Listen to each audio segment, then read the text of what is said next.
అందరికీ నమస్తే నొల్లా welcome to సాఫ్ సీదా ముచ్చట. అర్రే ఏం ఆలత అయిపోయింది సీఎం సార్ది. దునియాలో ఏ ముఖ్యమంత్రికి ఇంత కష్టం వచ్చుండదు.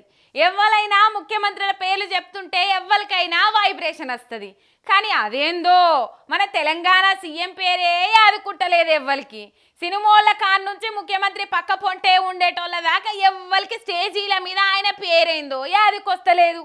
ముఖ్యమంత్రి రేవంత్ సార్కు వచ్చిన కష్టం పగోళ్ళకు కూడా రావద్దు. ఏడికి పోయినా స్టేజీల మీద ముఖ్యమంత్రి రేవంత్ సార్ పేరే ఎవ్వరికి నోటికి వస్తలేదు. ఎంతసేపు కేసీఆర్ అన్నా అని అంటాన్రు, లేదంటే పాత సీఎంల పేరు యాద్ చేస్తాన్రు. ఆఖరికి కిరణ్ కుమార్ రెడ్డి పేరు కూడా తీస్తాన్రు, కానీ రేవంత్ సార్ పేరు అయితే ఎవరి నోటికి వస్తలేదు. ఇంతకు ముందు ఇట్లా చాలా అయినాయి కదా, కానీ ఇట్లా జగ్గారెడ్డి సార్ కూడా ముఖ్యమంత్రి పేరు మర్చిపోవుడు ఇదే తొలిసూరి. ఈ 1 year రాష్ట్ర ముఖ్యమంత్రి కిరణ్ కుమార్ రెడ్డి గారు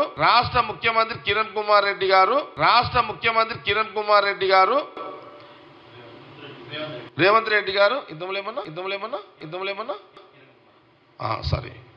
రేవంత్ రెడ్డి గారు కేసీఆర్ సార్ కామెంట్లకు కౌంటర్ ఇద్దామని మంచిగా ఇంత దీని గాంధీ భవన్లో అది అరిగేదాకా కేసీఆర్ కౌంటర్ ఇద్దామని కూర్చుండు జగ్గారెడ్డి సారు.